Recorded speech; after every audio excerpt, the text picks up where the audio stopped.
Oh, hello there, and welcome to Bath & Peace Theatre. I'm your host, Steve Rigby. Today we'll be following the life and times of Sir Gregory Patrick McLaughlin, an Arctic rock star. We have sent one of our finest reporters out on the streets to bring you this titillating story.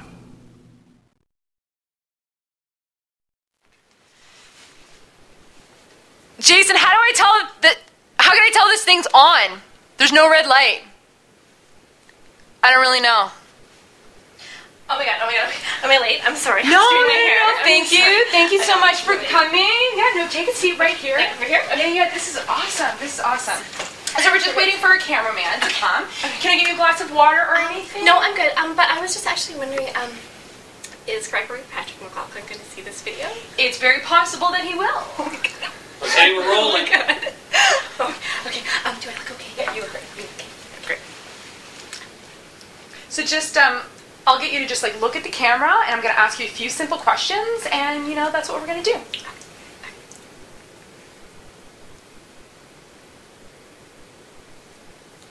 So, Susan, I understand that you have actually met Gregory Patrick McLaughlin in person. I brought, it's my favorite picture. It's my wallpaper on my computer because it's me with Gregory Patrick McLaughlin. That's really his concert. interesting, Susan.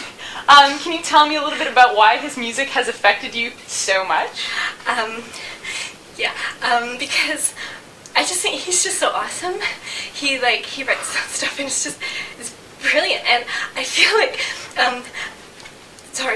I feel like when he's singing to me, like straight to me, like he's, I'm sorry, I feel like he's like, thank you, to me, like he's just so awesome. Like his songs are just brilliant. And I'm sorry,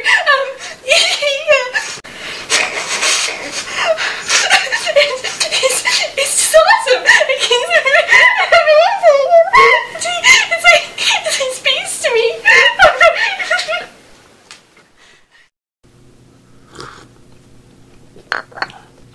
Gregory Patrick McLaughlin arrived here at the tender age of 19, and his rise to stardom almost started immediately.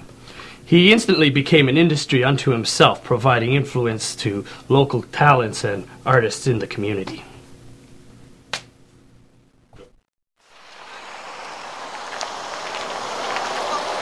Ed, can we just have a minute of your time? Sure. Now, as Hollywood's resident paparazzi, you've taken thousands of pictures of Gregory Patrick McLaughlin. Right. Can you tell us a little bit about, what makes him so fascinating as a subject? Oh, yeah, Greg. Well, he's a freaking awesome musician. So it's like a really honor to take some photos of him.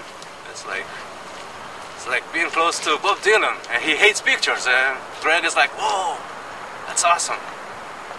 Awesome, man. Well, we'll let you get back to work. Okay, see you guys, catch you later. Yeah, I know talent.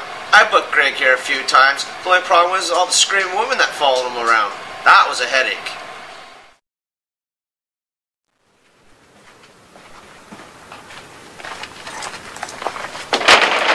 Excuse me, you're Rob, right? Yeah? Yeah, my name is Karen, and I'm here making a documentary about Gregory Patrick McLaughlin. I'm wondering if I could just have a couple minutes of your time. Am I going to be in the documentary? Yeah, absolutely. For Greg? Yeah. So I heard that you've done some work with him in the past. Yeah, I was actually in the band for a while. Really? What instrument did you play? Well, I didn't play. I was like a roadie, so I was practically in the band. For how long? Like on tour? Well, no, it was just one show. But they don't let anyone carry their stuff, I was there at the show, and I was there early to get a good spot, and they asked if I could help carry their stuff in. Wow. And Did you hear that he's moving to Hay River? Yeah, I can't afford to go there. I'm never gonna see him again. It sucks. Hey, you guys are CBC reporters, right? You bet. We're doing a documentary about Gregory Patrick McLaughlin, an Arctic rock star. I'm sure you guys have interviewed him tons. Can you tell us about it? I haven't interviewed that guy once. He must be the toughest kid in town. I've put in so many requests to his communication people and haven't heard anything back. Wow. what a rock star.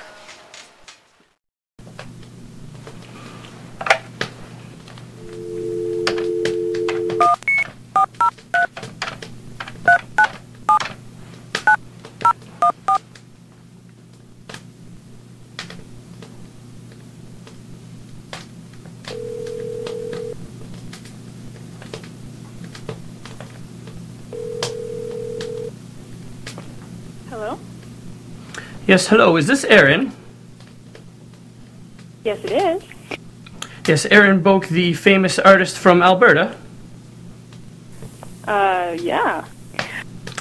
I understand that one of your famous painting is actually of Gregory Patrick McLaughlin. Would you be able to tell me a little bit more about this? Well, you're right. It's probably my most successful piece. I guess I was inspired by Greg the first time I met him. I mean, his slim frame and his chiseled features. I mean, I knew he had a face that was worth $1 million, and I just had this burning desire to capture his likeness. So I used to go to the bank every day just to get a glimpse of his face, and I'd sit outside the Iqaluit house with my camera just for his return, just so I could get pictures.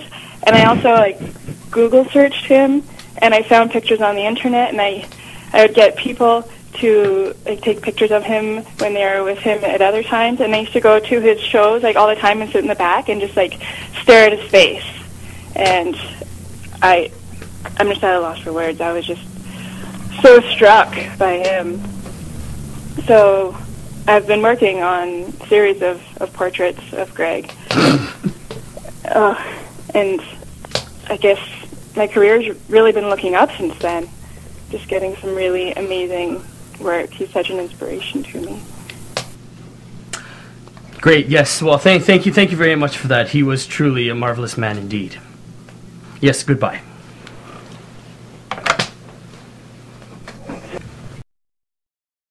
Ladies and gentlemen, we're here, we are live, and we have a great opportunity to talk to two other up-and-coming musicians who actually got their first big break opening for Gregory Patrick McLaughlin.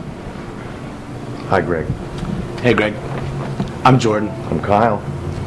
We actually had the opportunity of opening up for the great GPM back in '03, great summer. And we're thinking that now that you're moving away and stuff, we should start a band. Right? Absolutely. Absolutely.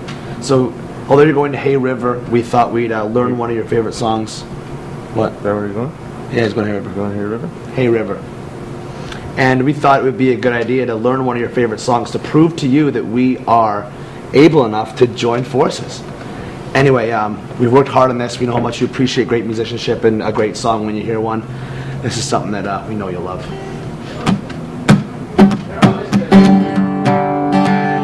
Hey, hey, hey, River. Your lipstick stains on the front lobe of my left side brain. I knew when we collided, you're the one that I've decided who's one of my kind. Take us to the chorus. Chorus now. Hey soul sister, ain't that Mr. on the radio, stereo, the way you move ain't fair, you know. No. Hey soul sister, ain't that Mr. the single thing you do tonight. That was good. That was really good. We should start a band. Yeah.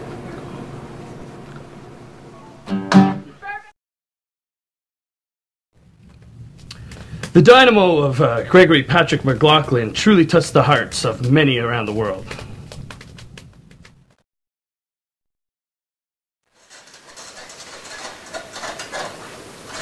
So is Greg going to see this? Yeah, I think so. Oh, great.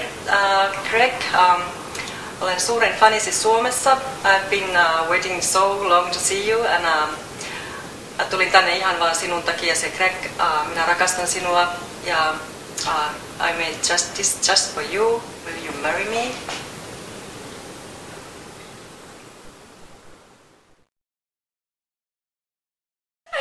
Sorry, I get so overwhelmed because he's so awesome. He's just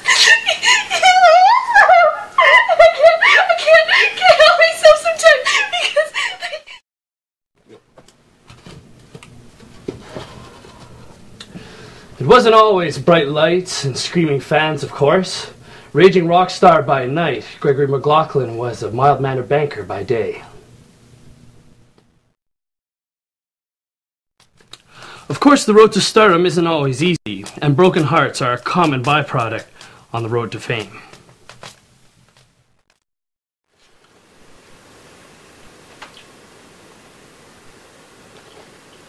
So Michael, I understand you actually played in a band with Gregory Patrick McLaughlin about 2 years ago. I was hoping you'd take some time today to tell us a little bit about that. Yeah, we did, like, a while ago there. You know, we played, we were doing our thing, man. We were doing good, you know. I thought we were doing good. I thought we had a dream. I thought we were going to try to do it. But I don't know what happened, man. Like, I don't want to say he sold out, but, you know, he did. And I don't know what happened, man. Like, we were doing good. And I guess, you know, rock and roll, man, is a vicious game. So he's gone on. Bigger things, bright lights, fucking highways, roads, big city. And I'm still here.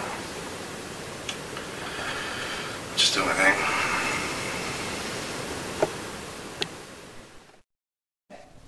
Yeah. Me and Greg's relationship, it's magical, amazing, surreal, Nirvana-esque.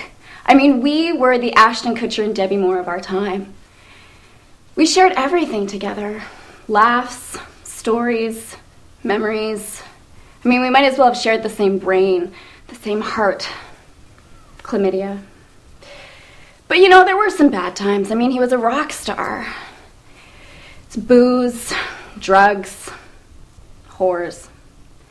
But you know what the public doesn't know, what the tabloids didn't know, is that every night, except for Friday, Saturday, Sunday, and Monday, he would come home to me and he would say, honey, you're my special whore. And that means something to me. And he even wrote a song about me. It's off the album Ruth Booth and the Lasagna Pan. I'll sing a little for you. It doesn't matter if you're 17 inches shorter, and it doesn't matter if people think you're my daughter. 'Cause you know, hon, you do one thing well that a lot of girls don't do. Who invited this bitch? Oh, get out of the way, bitch! Just because you flashed him at some party one time when you were drunk doesn't make you his girlfriend. And now I know where I got chlamydia. I'm Greg's real girlfriend, and let me tell you, we are just so perfect together. And I'm really being supportive of this move. I know that he has to go to Hay River for his music, because that is where you go to pursue your music.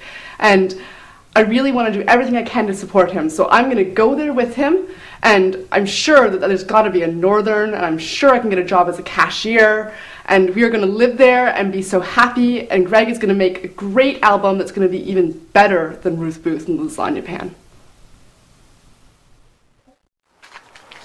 Dr. Peel! Dr. Peel! Yeah? Excuse me, sorry, a minute of your time. Can you confirm whether Gregory Patrick McLaughlin has been treated for chlamydia? I can't comment. Sorry. It's privileged information, I think.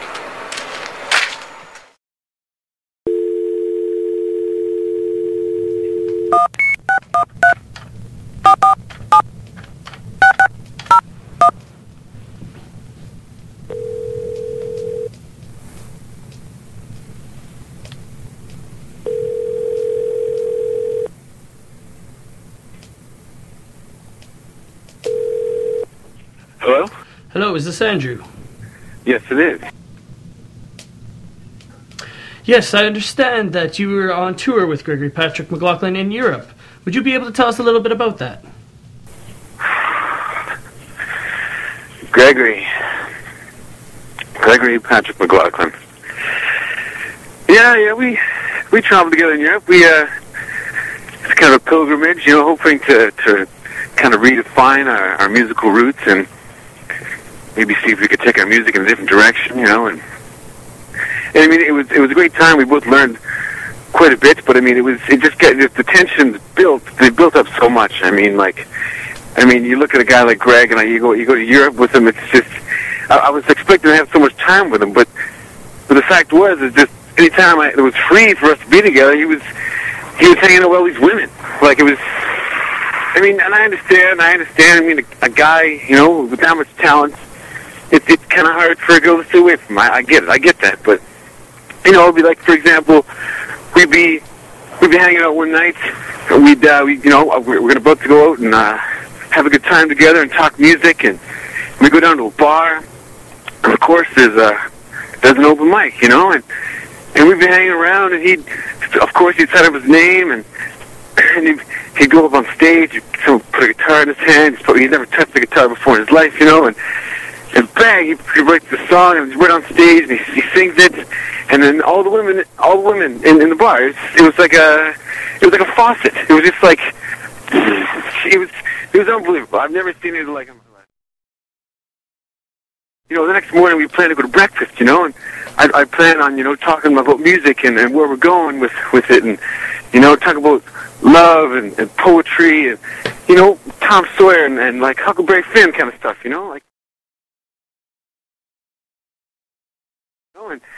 And you know, and I'd be waiting for him, and I go knock on his room door at the hotel, and he open it up, and there'd be like the whole like air stewardess girl crew of Ryanair in his bedroom, and it was like, it broke my heart sometimes. But you know, with the amount of talent that, you know, that he has, it's like I said, it keeps me striving to be that good, to have that, you know, that ideal quality of a pure genius. I mean, I don't think anyone really understands what it is to be that close to such a sexy man and have it, you know, juxtaposed against amazing, talented musical talent.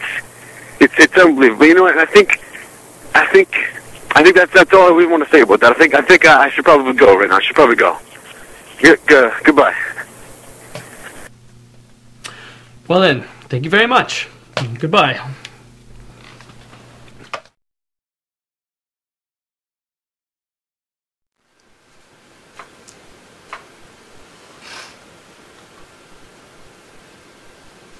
So Chad, thanks for taking the time to speak with us today. No problem. According to some of the documentation we secured while researching for this documentary, we saw that you're actually suing Gregory Patrick McLaughlin. Can you tell us why you are suing Gregory Patrick McLaughlin? Basically, I'm suing him because it's illegal to kill him. This little bastard comes to me, I teach him how to play the guitar, I put him in my band, I teach him all my songs, he goes out all over the place playing my songs, changing the lyrics, saying they're his songs. What kind of plagiaristic fucker does shit like this to the person who gave birth to him? Well, just, you know, not literally, because I don't have a vagina, but if I did have a vagina, then I would have given birth to him. You hear me, Greg? Fuck you!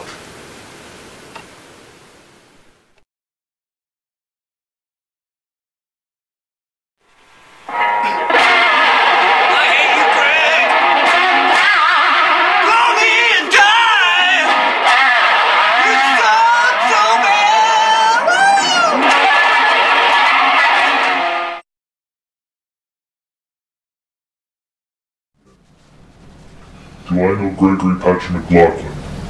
Hell yes. I met Greg at the crossroads.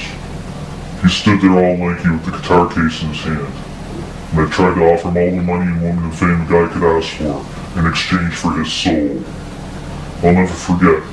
He looked at me with that smug grin on his face, and he said, "Lucy?"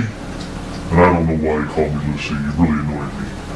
He said, "You're on, but I would have to battle it out with him on guitar. Winner takes all." This was for sure a win for me, I thought. We went down to the Horseshoe in Toronto. That's where it all went down. We got on stage with our axes and began to battle for Greg's soul. I was shocked and blown away. This guy was an immortal son of a bitch. Bastard played me like a fiddle down in Georgia. Greg had fooled me. He had it. The women, money and fame. He didn't need me, and I didn't need his soul. That's about all I can say for now. Damn you. Damn you to hell. Greg, if you're watching this, I mean this in the most nicest way possible.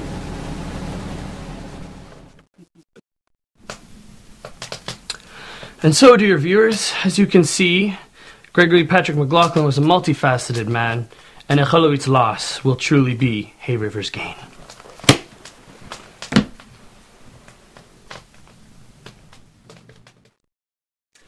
Thank you, Susan, for coming. It was really great getting to know a little more of you.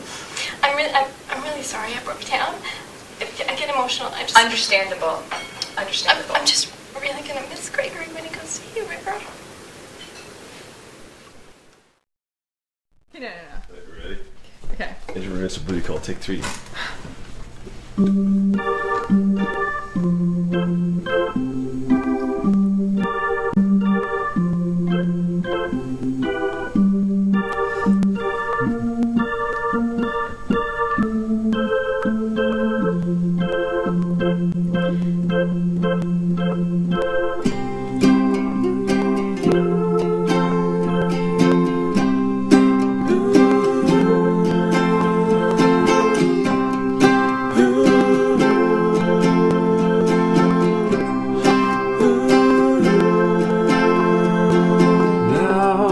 Darling, I don't have plans tonight. No, why don't you fly on the next morning's flight? It's a good content, it's a good content when I hear your voice on the phone to me. Oh, I made my bed, I washed my sheets for you. I tied it up and make it stuck on thoughts I dream of you. Yeah, mighty freedom call, it's the best carnival. Boy, and the band for not letting wail. It's a revenge booty call. Yes, the best call of all. It's a revenge booty call. Best booty call of all.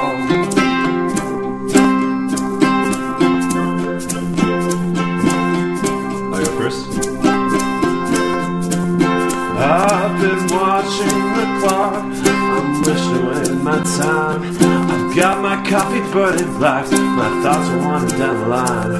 When I touch down, will you be there for me with your red hair long and so pretty to see? Oh, you've got your expectations of dancing on that drum.